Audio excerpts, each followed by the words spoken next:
Deutéronome chapitre 7, versets 6 à 7.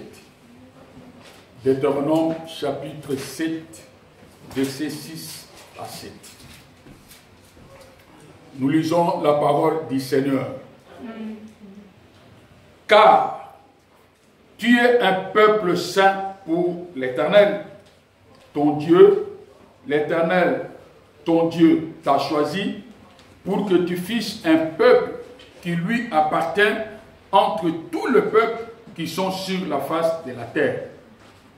Ce n'est point parce que vous surpassez en nombre tous les peuples que l'Éternel s'est attaché à vous et qu'il vous a choisi, car vous êtes le moindre de tout le peuple. Yahweh, nous voulons te dire merci pour l'enseignement de cet après-midi. Nous voulons, par ta grâce, Seigneur Dieu, partager sur la sanctification. Papa, la sanctification, c'est toi qui veux. C'est dans ta volonté. La Bible déclare que ce que l'Éternel veut de vous, c'est votre sanctification.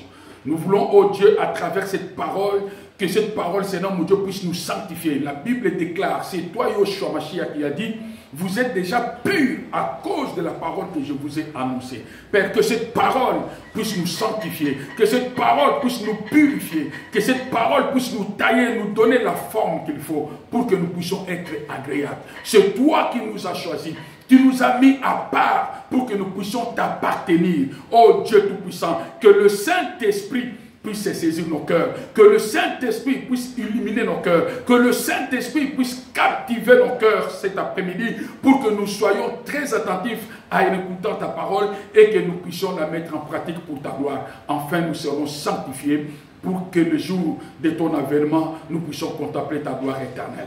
Que le Saint-Esprit soit au contrôle du début à la fin de ce programme dans les noms puissants de Yoshua Mashiach, que je prie ainsi. Amen. Amen. Nous acclamons plus fort le Seigneur. Amen, amen, amen. Amen. Ok, que Dieu vous bénisse au nom de Jésus. Amen. Je vous salue tous au nom de Jésus-Christ. Que Dieu vous bénisse. Amen. Alléluia. Aujourd'hui, mes bien-aimés, nous allons entamer un thème important que nous allons entamer parce qu'on avait eu le temps de partager sur le baptême d'eau. Par la grâce de Dieu, nous avons pu comprendre ce que le baptême d'eau. Je ne vais pas y revenir. Aujourd'hui, un thème important que nous allons partager sur la sanctification du corps, de la maison et des biens. La sanctification du corps, de la maison et des biens. Donc nous entrons maintenant dans une zone de Dieu. La sanctification. Alléluia. Amen. Alléluia. Amen. Nous allons exploiter cet enseignement très important que aujourd'hui les gens n'aiment pas qu'on parle sur la sanctification. Le thème, même le thème, il a déjà envoyé seulement le thème sanctification, il se condamne lui-même. Il dit là, on va commencer à nous condamner, Quand j'avais donné l'enseignement, j'avais dit à l'église, Dieu condamne le péché, mais ne condamne pas les pécheurs. Mais quand le péché est condamné, le pécheur se culpabilise. Donc cela veut dire que le pécheur est culpabilisé. Le pécheur, lui, en lui, il se condamne lui-même. Mais la parole ne le condamne pas. La parole de Dieu est venue pour sanctifier les pécheurs. La parole de Dieu est venue pour sauver les pécheurs. La parole de Dieu est venue pour libérer les pécheurs de cette emprise du diable.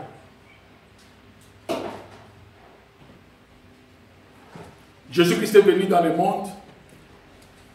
Il nous a donné la parole pour que cette parole puisse nous affranchir. Et la Bible dit, si le Fils t'affranchit, tu seras réellement libre. C'est pourquoi, mes bien-aimés, nous allons parler de la sanctification. La sanctification, mes bien-aimés, attire la bénédiction. Les gens cherchent la bénédiction. Les gens courent derrière la bénédiction. Les gens courent derrière des choses éphémères, des choses passagères. Mais les gens n'ont pas besoin de la sanctification. Jésus-Christ est tout le temps parlé à la foule pour dire à la foule comment, pourquoi la foule pourra le suivre. Nous avons pu avoir beaucoup de choses lorsque nous avions partagé sur le baptême. Nous avions eu le temps de parler sur les renoncements.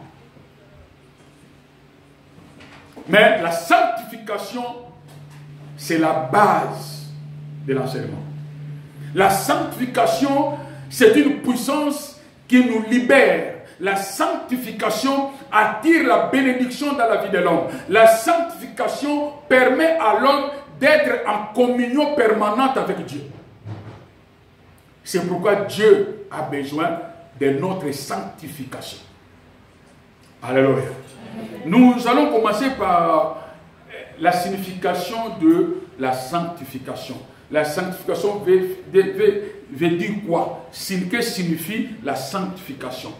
Le premier point, je vais aller un peu rapidement par rapport à cette première partie, parce qu'il y a la partie importante qui nous attend juste après.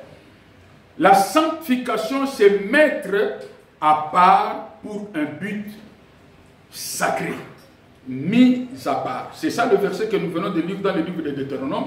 Dieu dit que je vous ai choisi. Donc, vous qui êtes dans le monde, je vous ai pris dans le monde, je vous ai mis à part pour mon service, pour ma gloire. C'est ça la signification de la sanctification. La sanctification, une personne qui est sanctifiée, c'est une personne que Dieu a pris dans le monde du péché. Dieu l'a mis à part pour que cet homme soit utile pour lui, pour que cet homme puisse lui appartenir. Une personne qui n'est pas sanctifiée, c'est une personne qui n'est pas propre à être admise au ciel. Alléluia. Alléluia. Amen. La sanctification, deuxième élément que je vais parler pour vous, avec vous, la sanctification, c'est se consacrer entièrement à Dieu pour mieux le servir. Dieu t'a pris pour que tu lui appartiennes, que tu te concentres totalement. Tu te donnes, tu te laisses pour que Dieu puisse t'utiliser pour que tu sois à son service, pour que tu puisses mieux le servir. Sans la sanctification, tout ce que tu fais n'est pas agréable à Dieu. La Bible dit que c'est ce que Dieu veut, c'est notre sanctification. La sanctification veut dire se renoncer, séparer de son vieil homme, se séparer de la vie ancienne, de séparer du vieil homme, la vie du péché, la nature adamique. Tu te sépares avec ça. C'est à partir de là que tu pourras être utile pour que le Saint-Esprit puisse commencer à te servir, à t'utiliser. Alléluia. Il est vivant. Dans le livre de Lévitique, chapitre 20, verset 26, nous dit: vous serez saints pour moi, car je suis saint, moi l'Éternel. Je vous ai séparés des peuples, afin que vous soyez à moi. Là, c'est Dieu qui dit. Vous serez saints, parce que moi, votre Dieu, je suis saint. Je vous ai séparés du monde. Je vous ai séparés des païens. Je vous ai séparés de ceux qui sont dans le monde des ténèbres, pour que vous puissiez me servir. Mais bien aimé, la sanctification. Aujourd'hui, les gens ne veulent même pas parler, qu'on puisse parler de ça. Les enseignements qui attirent les gens, ce ne sont que les enseignements terrestres, matériels, liés au matériel, liés à la chair. Mais Dieu dit, ce que moi je veux de vous, ce n'est pas votre argent, ce n'est pas votre être, ce n'est pas ce que vous faites. Mais bien aimé, c'est ce que je dis toujours. Ce que nous sommes en train de faire, ce n'est pas ce qui est impressionnant devant le Seigneur, ou bien ce qui attire le Seigneur. Ce qui attire le Seigneur, c'est ta sanctification. Parce que si tu es sanctifié, quand tu commences à faire quelque chose, cela est agréable à Dieu. Si tu n'es pas sanctifié, tout ce que tu fais est désagréable. Ce n'est pas ce que nous faisons qui est agréable à Dieu, mais c'est ce que nous sommes. Parce que Dieu t'a appelé pour que tu puisses sortir du monde et que tu sois à son service. C'est ça la sanctification. Alléluia. Alléluia. Est-ce que tu m'as compris? Amen. Il faut que tu puisses te séparer du péché. Il est vivant. La sanctification, c'est la réalisation progressive d'une vie de sainteté en ayant la communion avec Christ et en obéissant à la voix du Saint-Esprit. C'est ça la sanctification.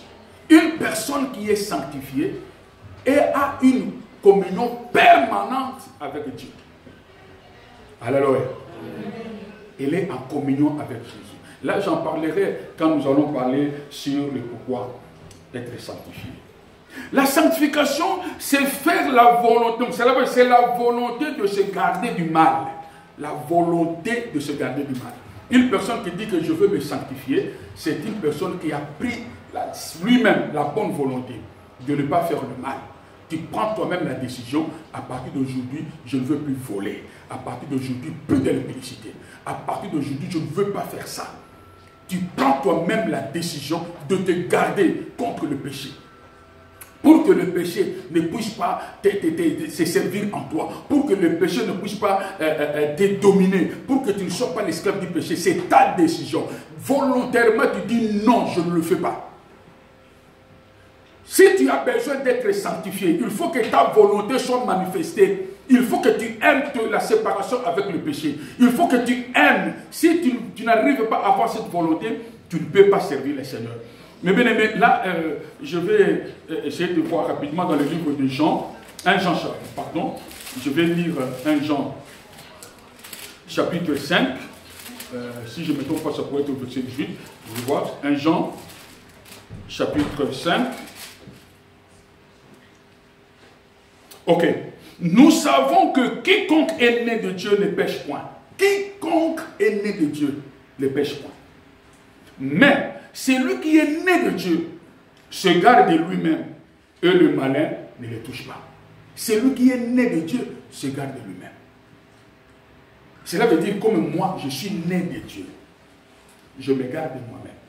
Quand je commence à marcher, mes yeux ont vu une femme qui est belle. Mes yeux ont vu. Quand mes yeux ont vu la beauté de la femme, mon esprit a commencé à travailler. Mon esprit a commencé à travailler. Quand mon esprit travaille, l'esprit va communiquer dans mes sentiments. Maintenant, le problème, c'est moi. Le problème, c'est moi. Une personne qui est née de nouveau, la Bible dit, née de nouveau, se garde de lui-même. Cela veut dire, je prends des précautions pour ne pas tomber dans le péché, parce que mon esprit est déjà saisi. Mes sentiments sont déjà corrompus. Il reste ma décision, ma volonté. Alléluia. C'est pourquoi, mes bien-aimés, dans ça, parce que, comme j'avais dit, j'ai toujours l'habitude de dire, celui qui a la sémence de Dieu est protégé par le Seigneur. Tu peux être trop faible, tomber, mais la sémence va parler. C'est pourquoi la Bible, si la Bible dit qu'un enfant né de nouveau ne pêche point, malgré nos faiblesses, malgré nos manquements, mais la Bible dit ne pêche pas. Cela veut dire qu'il ne peut pas pratiquer le péché parce qu'en lui, il a une sémence, le ADN de Dieu, la sémence de Dieu. Cette sémence parle.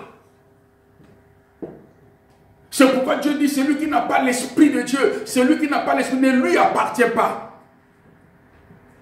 Dans la sanctification, mes bien-aimés dans le Seigneur, nous verrons beaucoup de choses. Nous allons comprendre qu'un enfant de Dieu est appelé à vivre dans la sainteté.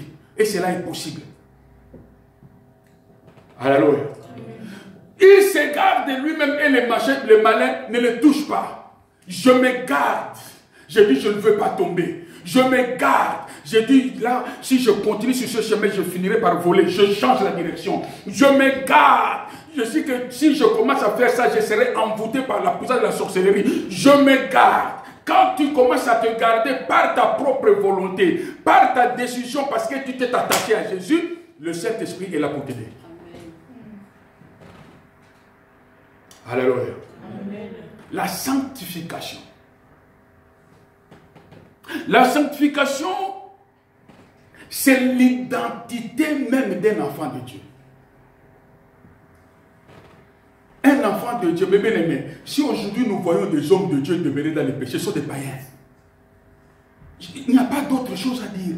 Un pasteur impidique, c'est un païen, un non converti. Parce que la Bible me dit, un enfant de Dieu ne pratique pas les péchés. La Bible me dit, il y a la différence entre l'enfant de Dieu et l'enfant du diable. Celui qui pratique la justice est de Dieu. Celui qui pratique le péché est du diable. Alors, quelle sorte d'analyse que je peux faire? Aujourd'hui, les gens veulent, oh non, je suis enfant de Dieu, même si je tombe dans les péchés, je suis enfant de Dieu. D'accord, tu es tombé dans les péchés, d'accord, mais tu demeures. Tu es orgueilleux, tu demeures dans l'orgueil. Et ton orgueil se fait de façon que tu commences à marcher sur les têtes des gens. Avec cet orgueil-là, tu me dis que tu as le Saint-Esprit? Non. Si tu avais le Saint-Esprit, l'Esprit de Dieu allait venir, même la nuit quand tu dors, pour dire que mon fils, tu es orgueilleux. Répands-toi. La sanctification identifie un enfant de Dieu. Si tu n'es pas dans la sanctification, tu es païen. Si tu ne vis pas dans la sanctification, cela veut dire que tu n'es pas sur le chemin du royaume. Tu n'es pas sur le chemin de la vie éternelle. Comment est-ce que toi, tu te dis, je suis enfant de Dieu?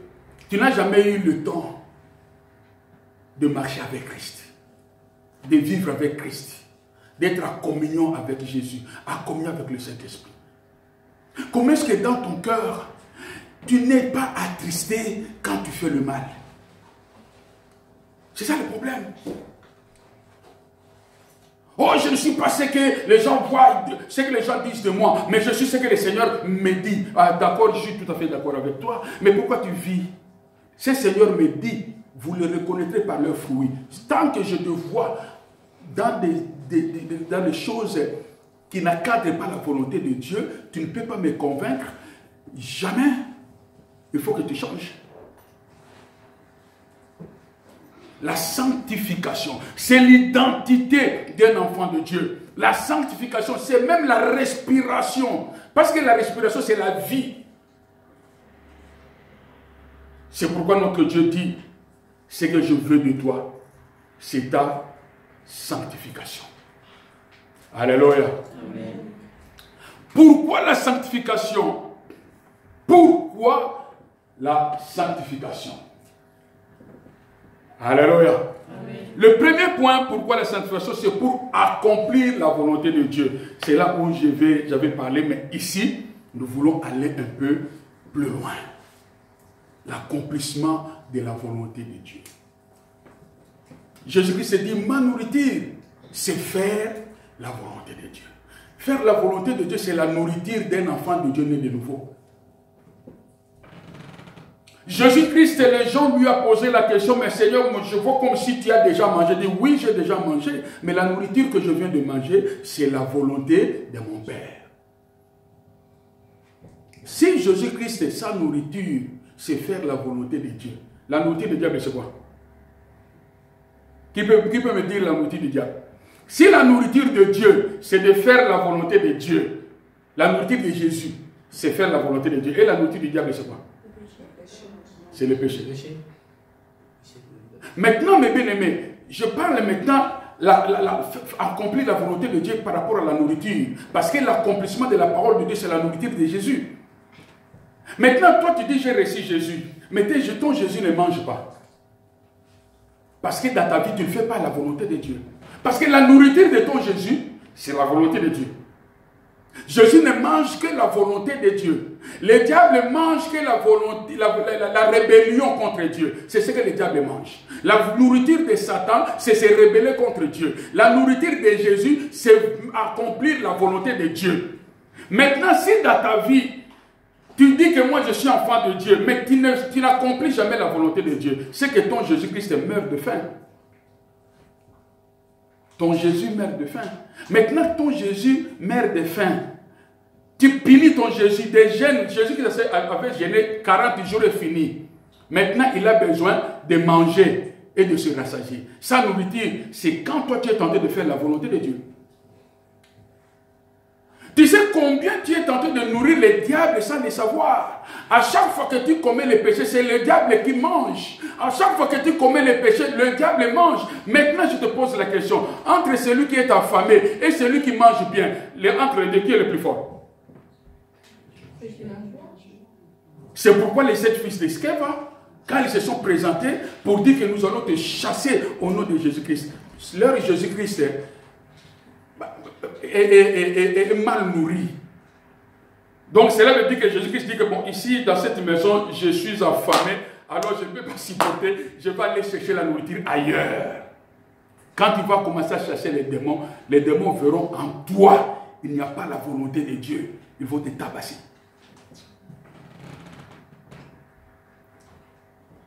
Alléluia.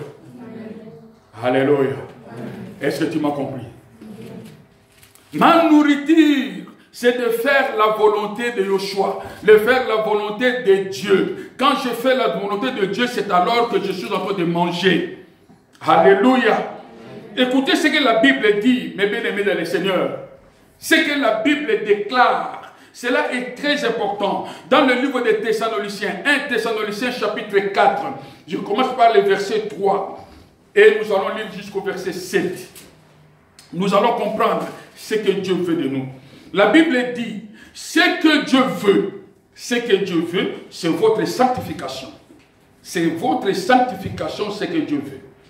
C'est que vous vous absteniez à l'impudicité. Ce que Dieu veut, c'est votre sanctification. Ce que Dieu veut, qu'il y ait l'abstinence, que vous vous absteniez à l'impudicité. Mes frères et sœurs, la Bible dit, tous les péchés que nous faisons, c'est en dehors de notre vie. Mais l'impudicité, c'est au-dedans de nous.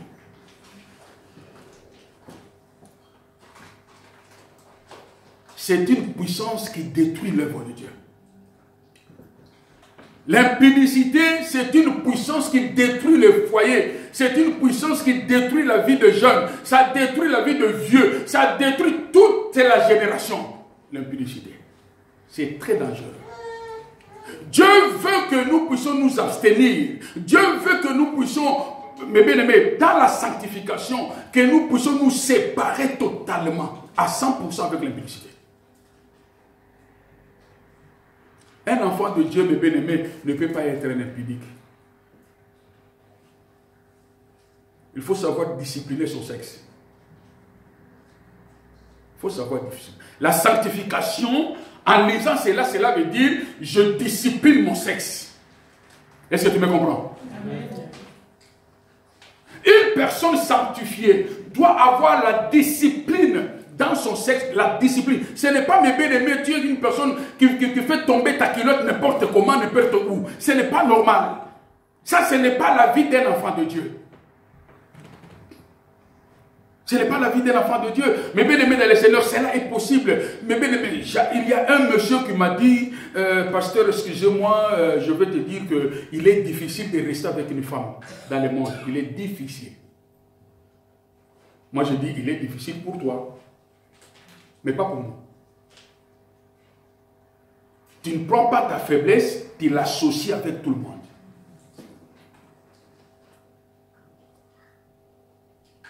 Les impudiques n'hériteront point le royaume des cieux. Dans l'église de Dieu, mes bien-aimés, l'impudicité ne peut jamais... La Bible dit qu'on ne parle même pas de ça. On ne peut pas parler de l'impudicité dans l'église. Là où il y a la sanctification, l'impudicité est interdite. On ne peut pas vivre dans l'église, mes bien-aimés. D'abord, nous, en tant qu'enfants de Dieu dans l'église, spirituellement, nous sommes les enfants d'un seul père et d'une seule mère. En dehors des mariages, tout rapport sexuel dans l'église, c'est l'inceste. Parce que nous sommes des frères et sœurs en Jésus. En dehors de mariage officiel, tout rapport sexuel dans l'église, c'est l'inceste. Maintenant, mes bien-aimés, je pose la question. Tu sais combien les incestes règnent dans les églises? Quand nous faisons des cures d'âme, il arrive des fois que nous oublions l'inceste qui est plus grave. C'est ce que nous commettons dans l'église. Alléluia. Alléluia. Aujourd'hui, la crainte de Dieu est partie. Même si les gens prient, il est difficile de trouver une personne qui est tentée de jeûner, de prier seulement pour que Dieu puisse les délivrer du péché. Mais les gens jeûnent et prient pour avoir un travail. Jeûnent et prient pour avoir le mariage. Jeûnent et prient pour avoir une bénédiction quelconque. Mais il est dans le péché. Il est dans la fornication. Il ne veut pas jeûner pour que le Saint-Esprit l'aide, pour qu'il soit délivré de cette puissance. Ce que Dieu veut, c'est ta sanctification. Alléluia. Amen. Alléluia. Amen. Gloire soit rendue à Dieu. Il faut te séparer de l'impudicité. Que l'impudicité ne règne pas dans l'église. Si tu vois quelqu'un, mes bien-aimés, moi je vous ai dit, un serviteur de Dieu, vous les sœurs, surtout les sœurs, les bien-aimées sœurs, quand tu vois un homme de Dieu commence à utiliser la Bible et que sa pensée va vers ton sexe, dis à cet homme, tu es sorcier. Tu n'as pas deux mots à lui dire, tu es sorcier. Joseph avait préféré sortir nu. Il avait la robe qu'il avait, comme cette femme l'avait arrachée. Il préfère sortir avec sa culotte que de rester à côté de cette femme. La Bible dit fouiller l'impudicité. Alléluia. Il faut fouiller. Cela veut dire que nous avons une possibilité. Personne ne me dira que je suis tombé par hasard à l'impudicité. L'impudicité, on ne tombe pas par hasard. Parce qu'il y a des étapes à franchir. Tu ne peux pas, mais tu n'étais pas drogué, mon frère, ma soeur. Tu n'étais pas envoûté, je ne sais pas, même un envoûtement. Ta conscience, à l'impudicité, la conscience travaille. Parce qu'il y a des procédures à faire. Tu ne peux pas dire, regarde, si nous lisons dans la Bible l'histoire de Joseph, nous avons vu les procédures. Ni si nous voyons le viol de l'inceste qui s'est passé dans la famille de David, il y avait des procédures.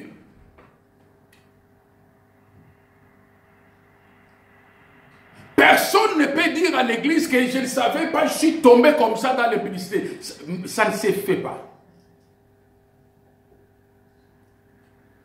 Toi, comme tu es là, ma soeur, même mon frère, si une femme ou un monsieur va commencer à avancer un peu pour un peu essayer de draguer tout ça, même s'il ne dit pas directement que je t'aime, même s'il ne dit pas directement que j'ai besoin que nous puissions aller jusqu'au bord. Mais tu vas comprendre déjà, le langage là, sa façon de me regarder, sa façon de parler, sa façon de faire des gestes, ça peut me conduire loin. La Bible dit fouiller. Alléluia. La Bible ne dit pas résister à l'impudicité. Il faut fouiller. Parce que notre Dieu a dit, il faut te séparer, il faut t'abstenir, te discipliner. Savoir discipliner ton sexe. Cela est très important. Parce qu'aujourd'hui, les gens n'ont plus cette discipline. La crainte de Dieu est partie. La crainte de Dieu n'est plus. Alléluia. Alléluia. Ce n'est que normal parce que la Bible déclare dans les derniers jours, ce sera les temps difficiles, l'amour de Dieu va partir. L'amour de Dieu va diminuer. Je continue ma lecture. Que chacun de vous sache posséder son corps dans la sainteté et l'honnêteté. Posséder son corps. Cela veut dire ici, vis-à-vis à l'impudicité et à l'adultère. Que chacun de vous sache posséder son corps dans la sainteté et dans l'honnêteté. Quand je parle de l'honnêteté, j'associe le couple surtout dans le mariage.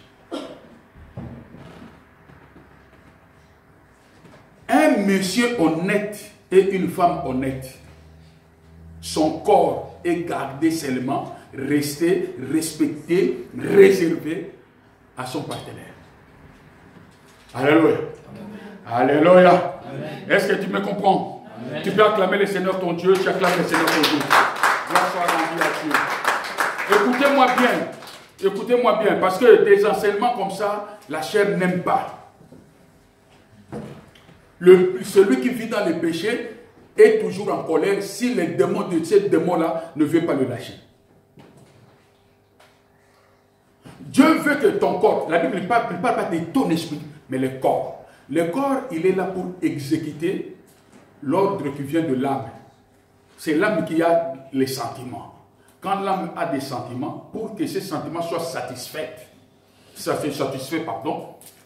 il oblige au corps de passer à l'acte. C'est le corps qui pratique ce qui est arrêté dans l'homme intérieur. Maintenant, la Bible dit que celui qui est sanctifié, Dieu veut que celui-là puisse arriver à posséder son corps dans la sainteté. Que ton corps, tu puisses le posséder dans la sainteté. Cela veut dire que mon corps ne peut pas être un instrument de Satan. Un corps qui est possédé dans la sainteté, sa bouche ne peut pas insulter. Si ta bouche commence à insulter, c'est que ton corps n'est pas possédé dans la sainteté. Parce qu'aujourd'hui, si les gens voient seulement le problème du corps, on voit plus l'impudicité. Mais en dehors de plus, tout acte que nous commettons, contraire à la volonté de Dieu, nous fait des pécheurs. Alléluia. Amen. Que ta bouche ne puisse pas insulter, tes yeux ne soient pas des yeux qui convoitent. Ton corps le posséder ton corps dans la sainteté. Même les choses que nous écoutons de nos oreilles, que nous écoutons, parce que l'oreille fait partie de mon corps, que cela ne soit pas quelque chose qui va suyer mon corps. Alléluia. Amen. Alléluia. J'ai besoin de bien aimer dans le Seigneur, que tu puisses me prêter ton attention. Cela est très important. La sanctification, c'est ce que Dieu veut de toi. Dieu veut que tu sois sanctifié. Alléluia. Amen. Dieu veut de toi la sanctification. Cela est très important. Cela est très important. Que tu puisses garder ton corps dans la sainteté et dans l'honnêteté. Il faut que tu sois saint. Que ton corps soit saint. Tu t'abstiens à l'impudicité, tu t'abstiens au mensonge, que ta bouche ne soit pas une bouche trompeuse, une bouche menteuse, que tes yeux ne soient pas des yeux emportés par la convoitise de la chair, que tes oreilles ne soient pas l'instrument de recevoir des choses abominables. Il faut savoir où tu mets tes pieds, il faut savoir qu'est-ce que tu es en train de saisir entre tes mains. Parce que la Bible dit, ne touchez même pas ce qui est impur. C'est que Dieu veut que tu possèdes ton corps dans la sainteté. Est-ce que ton corps, tu le possèdes dans la sainteté?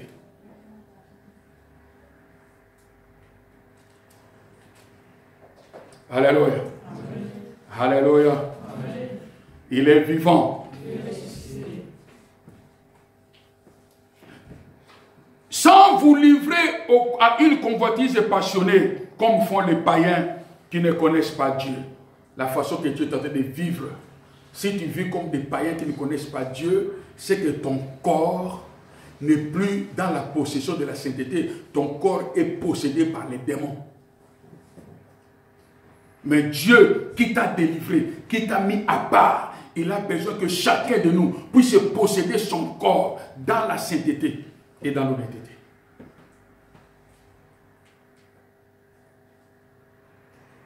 C'est pourquoi l'infidélité dans le mariage est condamnée. L'infidélité dans le mariage. Quand nous parlons de l'infidélité, ce n'est pas seulement l'infidélité de la femme ni de l'homme, les deux. L'infidélité dans le mariage est condamnée. Une personne, un homme infidèle, une femme infidèle est malhonnête. Mais la Bible dit que ton corps soit possédé dans l'honnêteté. Alléluia. Amen. Alléluia. Amen. Est-ce que tu peux acclamer le Seigneur ton Dieu? Les acclamations, c'est comme si vous n'écoutiez pas la parole. Alléluia. Est-ce que tu peux dire Alléluia pour la parole de Dieu? Amen. Est-ce que tu peux crier Alléluia pour la parole de Dieu? Alléluia. Tu dis à ton Dieu, je vais recevoir cette parole. Je vais recevoir cette parole. Brut. Voilà. C'est que nous disons, kakolaté. Mon besu. Amen. Il est vivant. Il est ressuscité. C'est que personne n'use envers son frère de fraude et de cupidité dans les affaires, parce que le Seigneur tire vengeance de toutes ces choses, comme nous vous l'avons déjà dit et testé. Car Dieu ne nous a pas appelés à l'impureté, mais à la sanctification. Dieu t'a appelé à la sanctification. Il faut éviter les fraudes, les escroqueries, les vols, le mensonge, l'impudicité. Il faut éviter la sorcellerie, la haine, la jalousie. Il faut éviter ces choses-là. Parce que Dieu t'a appelé, non pas dans l'impureté, mais Dieu t'a appelé dans la pureté, dans la sanctification.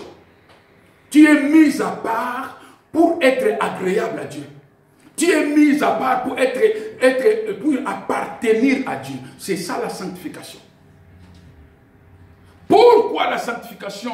C'est pour que nous puissions accomplir la volonté de Dieu. Dieu, dans sa volonté, veut que nous puissions être sanctifiés. Ce que Dieu veut de toi et de moi, c'est la sanctification. Les gens pensent que, comme je vous ai dit, ce n'est pas ce que nous faisons qui touche le cœur de Dieu, non. Ce n'est pas ce que nous faisons qui est agréable à Dieu, non. C'est ce que tu es. Si toi, tu n'es pas agréable, c'est que tout ce que tu feras, ce sont des poubelles devant le Seigneur. Mais bien aimé, pour l'œuvre de Dieu, Dieu peut choisir n'importe qui. Toi, tu as plus de valeur que ce que tu fais. Ce que Dieu veut de toi, c'est la sanctification de ton cœur, la sanctification de ton âme. Parce que toi, la personne, toi, comme tu es là, tu es inchangeable. Tu es unique devant Dieu. Si Dieu perd ton âme, on ne peut pas changer ton âme avec une autre. Mais ta fonction, ce que tu fais, Dieu s'en fout de ça. Parce que Dieu est capable d'utiliser même un animal pour faire d'un animal un prédicateur. Dieu est capable d'utiliser n'importe qui par rapport à ce que tu es en train de faire. Mais ton âme, Dieu ne peut jamais changer ton âme à une autre âme. Si ton âme est perdue, c'est fini. C'est pourquoi quand les gens sont dans l'orgueil parce que tu fais quelque chose pour l'œuvre de Dieu, parce que tu es un prédicateur, parce que tu parles bien, parce que tu enseignes bien, parce que tu chantes bien, parce que tu fais ceci bien, et tu commences à t'enorgueillir, Dieu dit, je suis capable de t'éliminer et de choisir une autre personne. Saoul pensait que comme je suis devenu roi et que je suis le roi de Dieu, c'est Dieu qui m'a choisi. Il pensait qu'il peut tout faire. Quand il a dépassé les limites, Dieu s'est choisi d'une autre personne. Dieu n'avait pas changé l'âme de Saoul à une autre âme, non. Mais la fonction de Saoul a été changée. Cela veut dire qu'il a pris une autre personne, mettre à la place de Saoul. Ce que Dieu veut de toi, c'est la sanctification. Pour que tu sois agréable à Dieu, sois sanctifié. Si tu n'es pas sanctifié, tu ne seras jamais agréable à Dieu. Alléluia. Amen. Alléluia. Amen. Le deuxième point. Pourquoi nous devons être sanctifiés? Pourquoi la sanctification? Parce que nous sommes des pèlerins sur terre et notre cité est au ciel.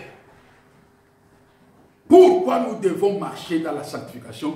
Parce que, mes bien-aimés, nous sommes des pèlerins. Mes bien-aimés, il ne faut pas rêver. Tu ne vivras jamais éternellement sur la terre. Il ne faut jamais rêver. Parce qu'il arrive des fois, c'est pourquoi la Bible dit, un sage préfère mieux passer son temps là où il y a le lieu du deuil que dans la fête. Parce que là où il y a le deuil, il va commencer à réfléchir. Un jour, je mourrai. Et si je meurs aujourd'hui, j'irai où? Est-ce que je serai en enfer ou je serai au royaume? Si je meurs aujourd'hui, est-ce que j'aurai la vie éternelle? Mais dans la fête, tu es en train de chanter, de danser, tu bois, tu fais n'importe quoi. Tu penses comme la vie continue éternellement. Tu oublies que tu es un passager. Tu n'es que rien. Mais bien aimé, si nous sommes conscients que nous sommes des passagers, pourquoi haïr mon frère à cause du bien?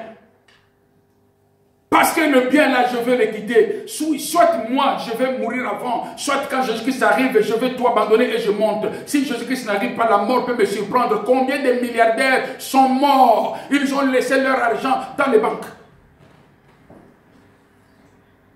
Et une personne qui se contente que de biens matériels, elle a toujours peur de la mort. Parce qu'elle voit comment est-ce qu'elle va laisser tous ses biens. Elle commence à regarder de gauche à droite. Comment est-ce que je vais laisser mes biens? Comment est-ce que je peux laisser mes biens? Tous ces biens-là, tous les efforts que je fais, elle a peur de la mort. Mais malgré cela, même si tu as peur de la mort, tu peux avoir des gardes de corps, tu peux avoir 1000 docteurs, tu peux avoir 15 000 hôpitaux qui s'occupent de toi. La mort viendra. C'est à cause de cela, mes bien-aimés, que nous sommes obligés de marcher dans la sanctification. Parce que nous sommes des passagers. Nous allons mourir un jour. La Bible déclare que Jésus-Christ revient bientôt. Si Jésus-Christ ne revient pas bientôt, la mort peut te surprendre. Et la Bible dit, il est réservé à un homme de mourir une seule fois. Après quoi, vient le jugement. Vient le jugement. Tout ce que les aventures que les hommes font, qu'après après la mort, on commence maintenant à bénir les cadavres. Oh, pour que une star est morte. Écoutez ce qu'on dit que nous sommes vêtus en blanc pour que son âme aille au ciel. Entre-temps, lui, quand il était sur la terre, il dit que moi je crois au Satan. Je crois à Satan. Et il est mort, les gens maintenant sont en blanc pour que son âme aille au ciel. Entre-temps, dans sa confession, il est mort en confessant, je crois à Satan. Nous sommes des pèlerins. Tant que tu es vivant, c'est le temps de te sanctifier pour rencontrer le Seigneur. Alléluia. Amen. Alléluia. Est-ce que tu peux acclamer la parole de Dieu? Tu peux acclamer la parole de Dieu. Nous allons lire dans le livre de 1 Pierre. Dans le livre de 1 Pierre, chapitre 1er, versets 15 à 19. Écoutez ce que la Bible dit, ce que la Bible te dit, ce que la Bible me dit. Alléluia. Amen. La Bible dit ceci. Mais, puisque c'est lui qui vous a appelé est saint, puisque c'est lui qui vous a appelé est saint, vous aussi, soyez saints dans toute votre conduite, selon qu'il est écrit. Soyez saints dans toute votre conduite. Cela veut dire que quand je suis en train de vivre quotidiennement, je vais au marché dans la sainteté, je vais au travail dans la sainteté, je suis à la maison dans la sainteté, je vais à l'école dans la sainteté. Mais bien aimé, pourquoi c'est là? Parce que la mort peut te surprendre. La mort peut te surprendre. Tu sais, un assassin, hein, il vient, il tue les gens. Tous les pécheurs vont en enfer. Après, l'assassin s'est converti. Oh Seigneur, pardonne-moi de tous mes péchés. J'étais voleur, j'avais tué. Dieu le pardonne. L'assassin va au ciel. Toi que l'assassin a tué, tu es en enfer.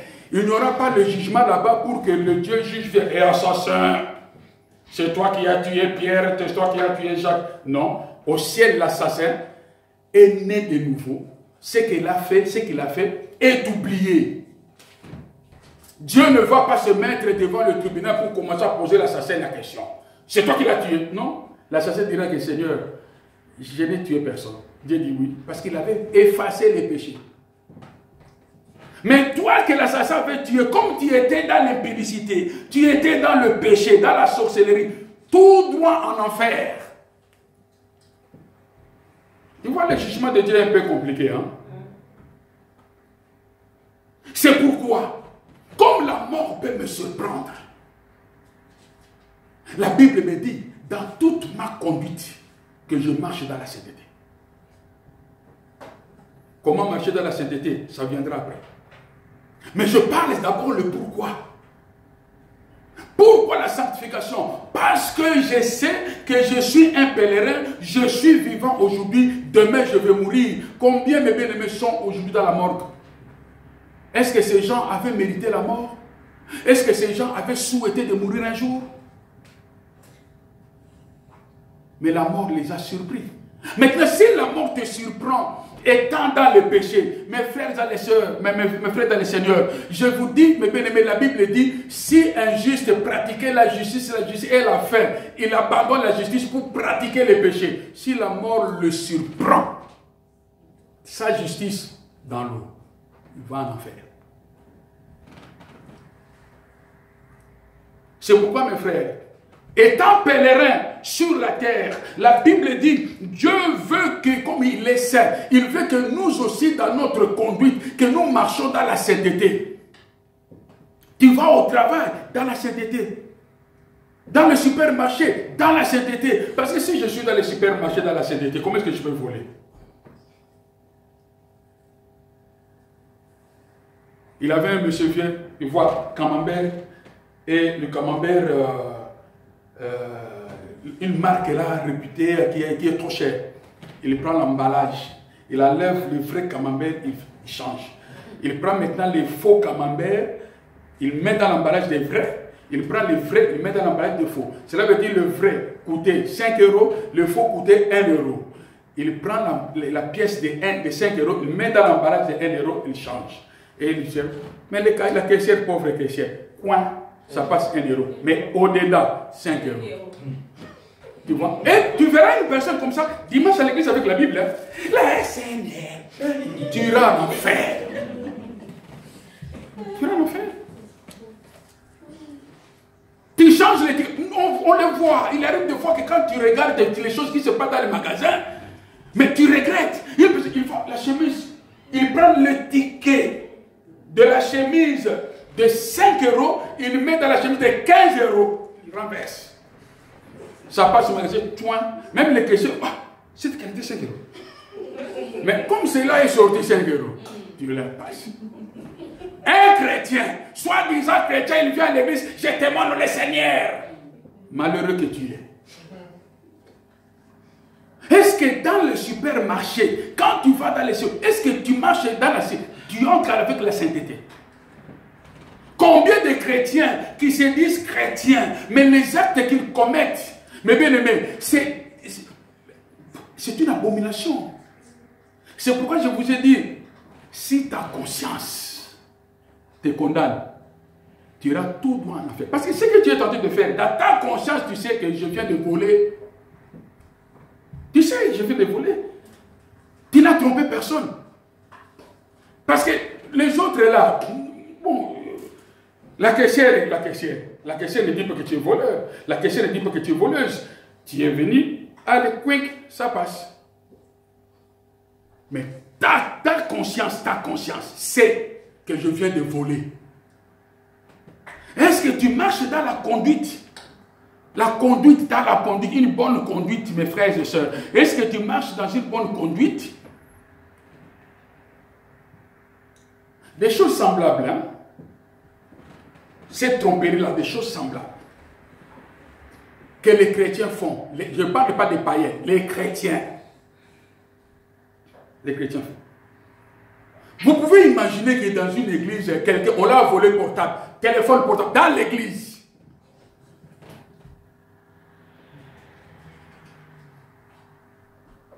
Où est la sanctification? La crainte n'est plus. Au moment où nous parlons, mes frères, il n'y a plus la crainte. J'imagine-toi un enfant de Dieu qui ose ouvrir sa bouche, qui dit que pour moi, ne joue pas avec moi. Si tu blagues avec moi, tu auras une tête. Au nom de Jésus. Et il finit aussi au nom de Jésus. On ne blague pas avec moi. Tu me connais, moi? Si je me fâche ici, toi, tu vas prendre foutu. Et dis-toi un sanctifié. Jésus-Christ, on l'a insulté, il le regarde. On l'a giflé tant, au lieu de se fâcher, il a posé la question, pourquoi tu m'as frappé? Tu sais, les Japonais ont dit quoi? Si les Japonais, c'est les Chinois. Parmi les armes de défense, il y a aussi la fuite. Si quelqu'un te provoque et que tu vois que je ne vais pas pécher, prends fuite. Fuis. Au lieu de rester, commence à parler. Hey, toi, tu es. Quoi? Cela veut dire que dans toi, Tu es encore païen. Tu es encore païen. Le jour où tu auras le brisement, le jour où tu auras le brisement, la voix du Seigneur parlera dans ton cœur. Ne fais pas ça.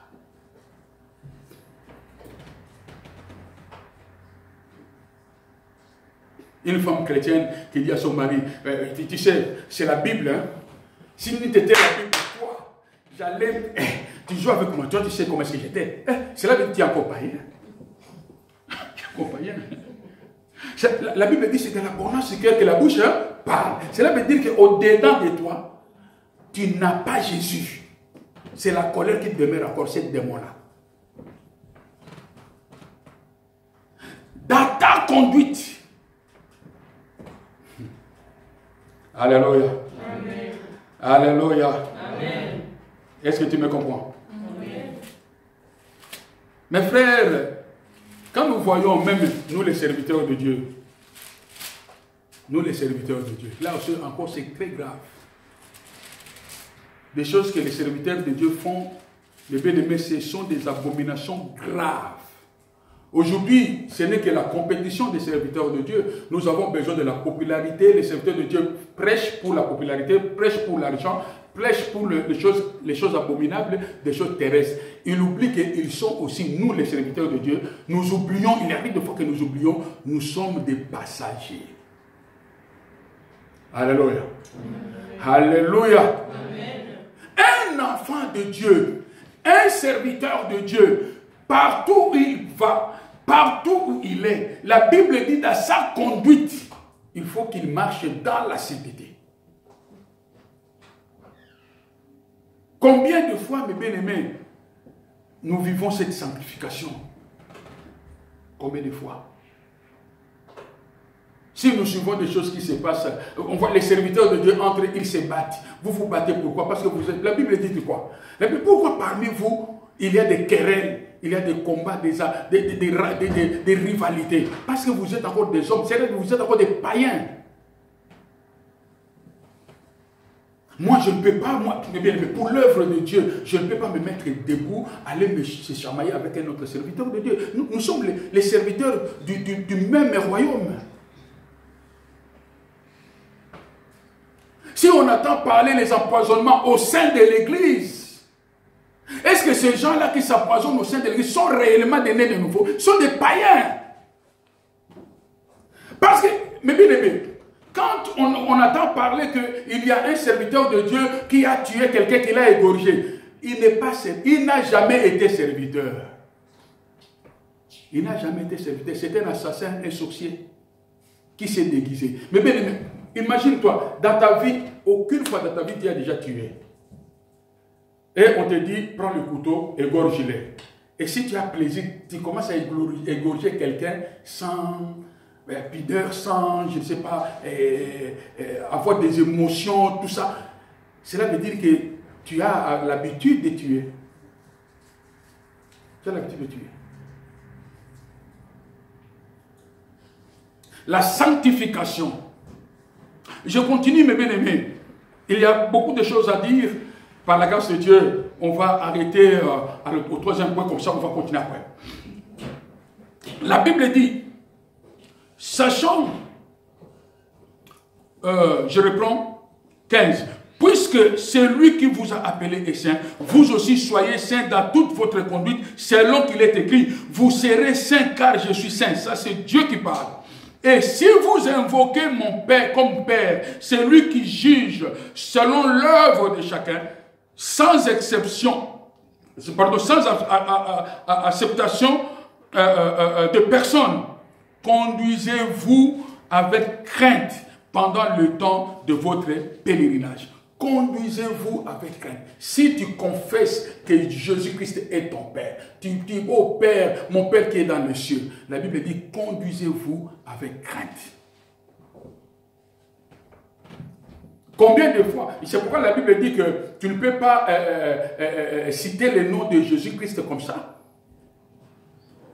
Il y a des gens qui blasphèment. Je vais vous dire que si dans toi, Ta nature n'a pas changé. Tu tiens ta Bible, mais tu es païen. Tu viens à l'église et tu n'as pas même le temps de te repentir. Tu vis dans le péché. Quand tu commences à parler Père, Père, d'abord, il n'est pas ton Père. Il n'est pas ton Père. Oh, le Seigneur est mon berger, je ne manquerai de rien. Est-ce que tu es la brebis? Il arrive des fois que quand les gens prient, oh mon Père, Jésus-Christ, tu es mon berger. Est-ce que toi, tu es la brebis? Cette prière, c'est la brebis qui peut prier. Le Seigneur, tu es mon berger, je ne manquerai de rien parce que je suis ta brebis. Bon, toi maintenant, tu n'es pas ta brebis, la brebis du Seigneur. Tu pries, mon Seigneur, tu es mon berger. Qui est ton berger? Toi, tu n'es pas enfant de Dieu. Tu dis, papa, et je te loue. Tu loues qui? Jésus-Christ, c'était clair. Il dit, vous, votre père, c'est le diable. Quand les gens voulaient dire, oh, le père d'Abraham, le Dieu d'Abraham, c'est notre père, c'est notre père. Jésus-Christ dit, non, non, non. Le Dieu d'Abraham, ce n'est pas votre père. Si le Dieu d'Abraham était votre père, vous allez faire sa volonté.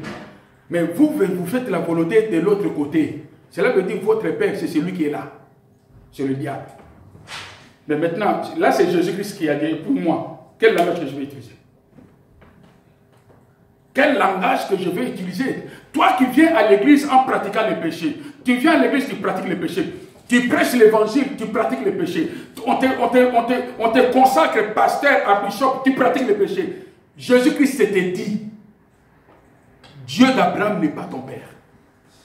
Ton père, c'est celui-là que tu nourris, le diable. Le diable. Alléluia. Amen. Alléluia. Amen. Si tu confesses que Jésus-Christ est ton Père, si tu confesses, tu invoques le nom de Yoshua, tu invoques le nom d'Adonai, la Bible dit qu'il faut te comporter dans la sainteté. Parce que le Dieu que tu invoques, c'est un Dieu saint. Alléluia. Alléluia. Amen. Alléluia. Amen. Pendant les temps de votre pèlerinage, vous devez marcher dans la crainte de Dieu. Alléluia. Amen. Le dernier point que je veux partager pour aujourd'hui. Pourquoi nous devons être sanctifiés? Parce que la Bible dit, sans la sanctification, personne ne verra le Seigneur. Nous avons l'obligation de marcher dans la sanctification pour que nous puissions vivre la gloire de Dieu. Nous verrons le Seigneur sur la terre comme au ciel. Nous verrons le Seigneur. Il faut que tu sois assuré que je verrai le Seigneur. Comme l'apôtre Paul dit, je combattis un beau combat. Il est sûr que là, je préfère mourir pour aller rencontrer Dieu. Il avait une dame qui aimait beaucoup Jésus. Qui aimait beaucoup Jésus. Pour lui, parle d'autre chose. Mais si tu parles de Jésus, elle devient malade. Elle est emportée. Une femme qui aimait beaucoup Jésus. Mais son mari l'empêchait d'aller prier. Malgré tout ce que son mari faisait pour empêcher cette femme d'aller prier, cette femme était têtue. Elle partait toujours à l'église. Un jour, parce que son mari était militaire, c'était un officier, son mari dit, bon, je pense qu'on a assez blagué, aujourd'hui, c'est la fin. Le mari a tracé une ligne. De l'autre côté, il a tenu son arme. Il dit à sa femme, si tu oses traverser cette ligne pour aller à l'église, je te tue et j'irai à l'église pour tuer le pasteur, en fait qu'on m'arrête.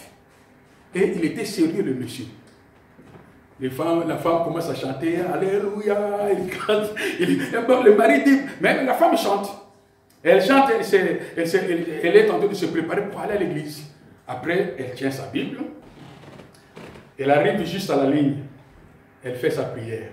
Seigneur, merci parce qu'aujourd'hui, tu veux permettre que mon âme puisse aller te voir. Je suis très contente, Seigneur, parce que cet instrument que tu es en train de préparer pour me permettre d'aller au ciel, je te bénis pour cet instrument. Je vais à l'église. Le mari reste comme ça, il voit sa femme aller à l'église. Elle n'avait pas peur de la mort parce que sa vie était sanctifiée. sanctifié. Mais bien aimé, une personne, son cœur sanctifié, n'a pas peur de la mort. Quand tu lui parles de la mort, elle se voit devant le Seigneur. Étienne, on est en train de lapider, parce qu'aujourd'hui on ne prêche pas sur la persécution. Une personne qui aimait Dieu d'une façon folle, elle commençait à prêcher le Seigneur sans crainte. Et les gens ont dit qu'Étienne est en train de blasphémer. On est en train de jeter les pierres sur Étienne. Étienne fixe les regards vers le ciel. Il dit, oh Seigneur, je te vois. Étienne, parce que son cœur était prêt à rencontrer Dieu. Il est mort avec assurance. Il est parti au ciel. Une personne qui veut mourir et qui va tout droit en enfer, mais bien aimé,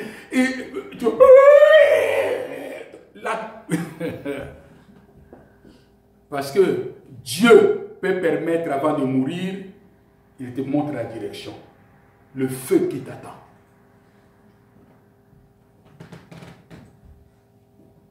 Aujourd'hui, mes bien-aimés, la crainte de Dieu, la sanctification est en train de diminuer progressivement dans la vie des gens. C'est pourquoi, mes bien-aimés, quand nous allons parler, parce qu'on va parler comment sanctifier le corps, nous allons voir beaucoup de choses qu'aujourd'hui nous négligeons. Ça va nous conduire en enfer. Sans la sanctification, personne ne verra le Seigneur. Cela veut dire que la vie de la sanctification, c'est un chemin qui nous conduit au royaume des cieux. Si ta vie chrétienne n'est pas sanctifiée, n'espérez pas que tu verras le Seigneur.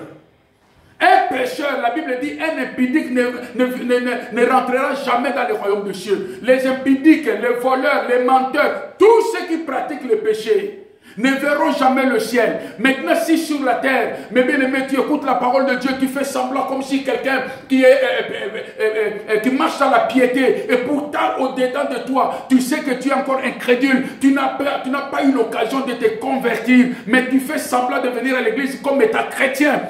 La fin de ta vie, si tu n'es pas passé par la nouvelle naissance, son nom c'est l'enfer. C'est pourquoi la Bible dit, on ne se moque pas de Dieu.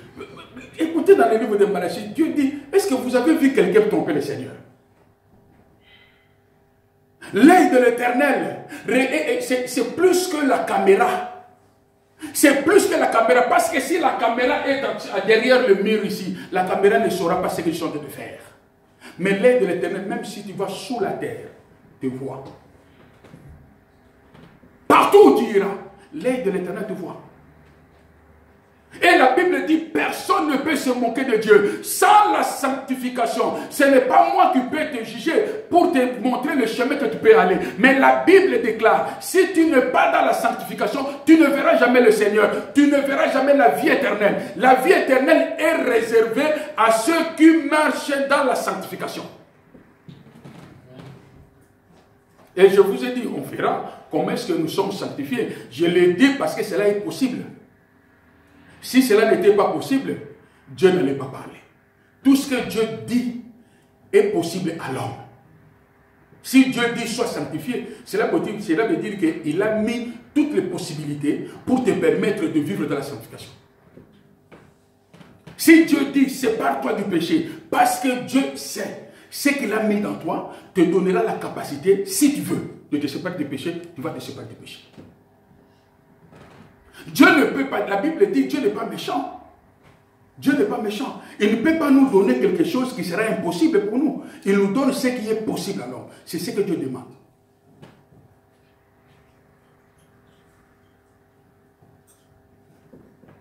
Sans la sanctification, personne ne verra le Seigneur. Personne ne verra le Seigneur. Je vais rapidement lire ce passage pour que nous puissions arriver à la fin de notre message. Alléluia. Amen. Alléluia. Est-ce que tu peux dire grand Amen pour la parole de Dieu? Amen. Gloire soit rendue à Dieu. Recherchez la paix avec tous et la sanctification sans laquelle personne ne verra le Seigneur. Mais maintenant, le verset 15 dit, veillez à ce que nul ne se prive de la grâce de Dieu. Que nul ne se prive de la grâce de Dieu. La grâce de Dieu est là.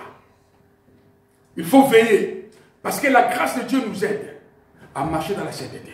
La grâce de Dieu nous aide à demander pardon à Dieu. La grâce de Dieu, mes bien-aimés, la grâce de Dieu, la Bible dit nous sommes sauvés par la grâce. Cela veut dire que la grâce va te pousser à demander pardon si tu as commis le péché. La grâce va te pousser parce que la grâce de Dieu qui nous conduit dans la sainteté, dans la sanctification, qui nous prépare pour aller au ciel. Cela veut dire qu'il y a l'Esprit de Dieu en nous, le Saint-Esprit en nous qui nous aide d'aller de l'avant. Alléluia.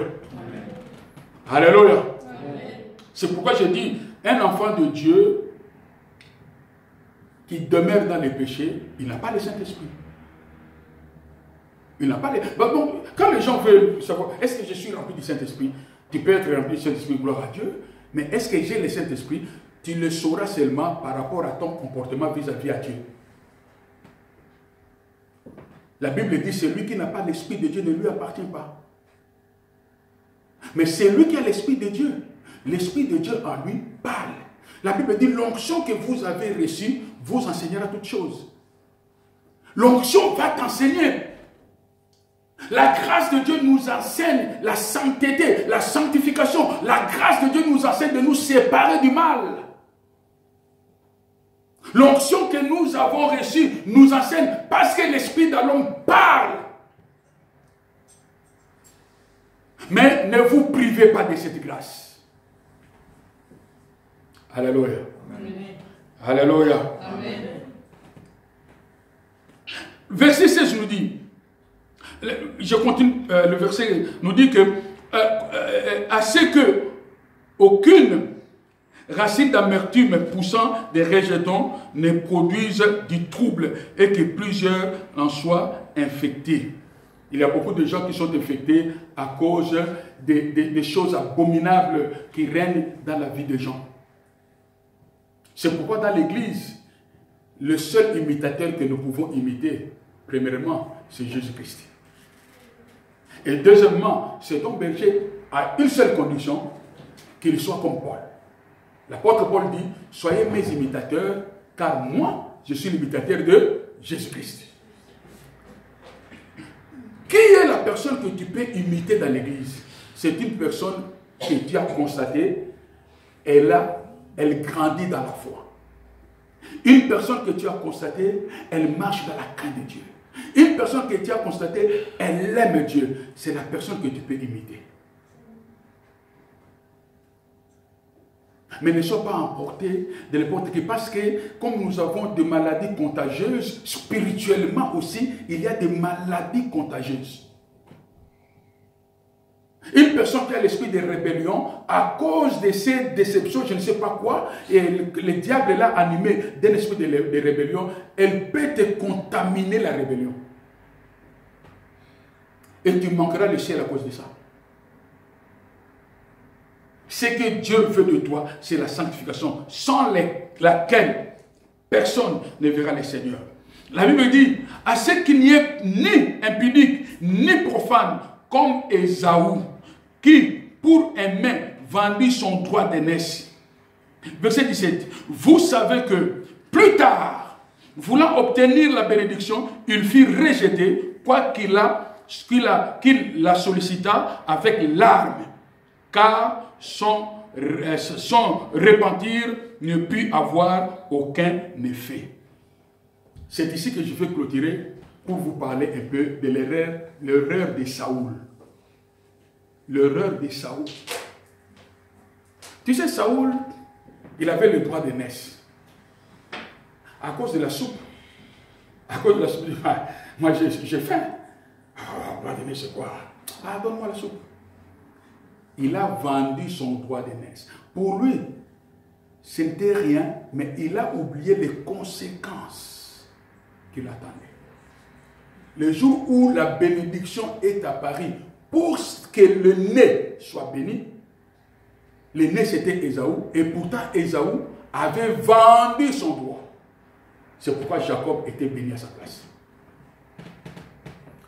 Combien de gens aujourd'hui, mes bien-aimés, beaucoup de chrétiens ont vendu leur droit d'aînesse à cause de l'argent. Tu sais, Satan, les premiers-nés, notre premier-né, c'est Jésus. Notre premier-né, c'est Jésus. C'est pourquoi nous avons l'esprit des premiers-nés. Ça veut dire une personne née de nouveau, c'est un aîné. Nous avons le droit d'aînesse. En Jésus, nous avons le droit d'aînesse. C'est pourquoi la Bible dit que nous sommes co-héritiers avec Christ. Mais Saoul avait vendu son droit à cause de la soupe. À cause de l'argent, beaucoup de serviteurs sont corrompus. À cause de la gloire, beaucoup des enfants de Dieu sont corrompus. À cause du matériel, beaucoup se sont inclinés devant le diable. Ils ont vendu leurs droits. Ils ont vendu leurs droits.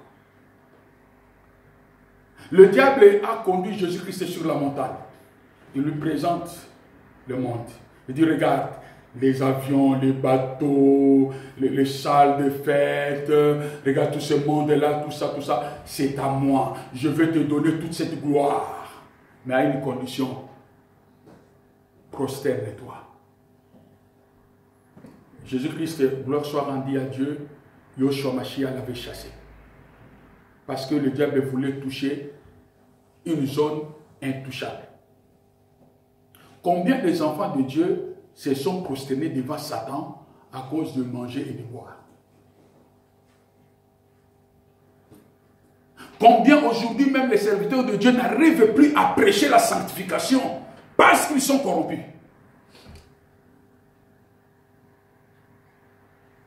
Combien des enfants de Dieu aujourd'hui n'arrivent plus à avoir vraiment la vie de la sainteté à cause de la corruption? Ils ont eu le temps de se prosterner devant Satan. Tu veux le travail? Donne-moi ton corps. Tu es cher à Christ. Le chômage, le travail. Ici, sois patiente, Dieu te bénira. Là-bas, donne-moi le corps, tu vas travailler. Combien sont tombés là-bas? Je vais demander seulement pardon à Dieu. Mais tu demandes pardon d'accord, mais le travail que toi tu as eu là, c'est le travail venant de l'impudicité. À chaque fois que tu as le salaire, c'est le salaire suivi.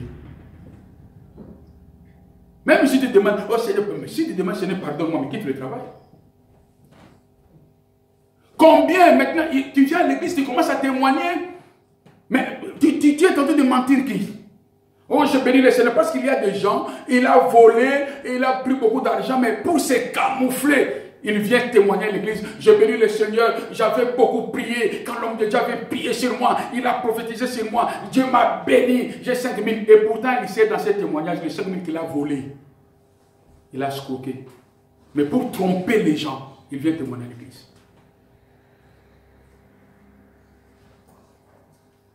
Combien de chrétiens ont trahi leur vie spirituelle, sont corrompus, ils se sont agenouillés devant le diable, devant le péché, pour avoir de l'argent, pour avoir le succès, pour avoir le travail, pour avoir le mariage, pour avoir. C'est pourquoi, mes bien-aimés, Dieu dit, cherchez premièrement le royaume des cieux, le reste vous sera donné. Celui qui cherche premièrement le royaume des cieux ne peut pas s'incliner devant Satan pour avoir le matériel. Mais si aujourd'hui les gens s'inclinent facilement pour avoir le matériel, parce que dans leur cœur, il n'y a pas le royaume des cieux. Dans leur cœur, il y a le matériel. Le matériel, nous en avons besoin. Mais si le matériel commence à prendre la première place dans ton cœur, ta vie est en danger. Alléluia. Amen. Alléluia. Amen. Alléluia. Amen. Il est vivant. Il est ressuscité. Plus tard, Saoul avait besoin de la bénédiction. Il s'est repenti de l'erreur. Mais malgré la repentance, il n'y a plus le temps de revenir en arrière. Il arrive des fois, mes bien-aimés, les dégâts que nous commettons dans les temps présents. même si tu demandes pardon, les conséquences restent. Tu peux demander pardon, Dieu te pardonne, mais les conséquences restent. Les conséquences restent.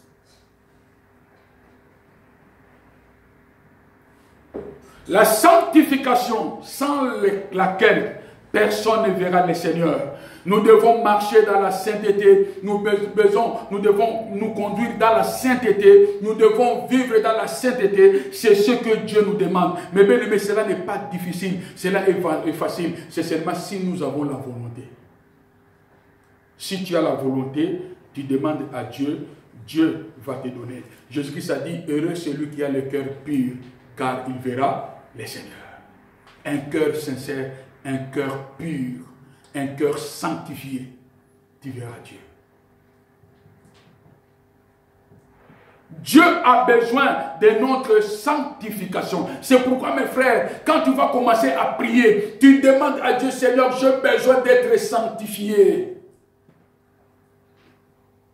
Tu dis, Seigneur, sanctifie-moi. Seigneur, purifie-moi. Notre Dieu, Yoshua Mashiach, a dit, je me sanctifie pour eux. Il s'est sanctifié. Jésus s'est sanctifié pour nous. Jésus-Christ s'est livré sur la croix pour nous. Jésus-Christ a porté sur lui nos péchés pour que nous puissions avoir la capacité de marcher dans la sainteté. Mais bien aimé, marcher dans la sainteté n'est pas difficile. Cela dépend de ta volonté avec l'aide du Saint-Esprit.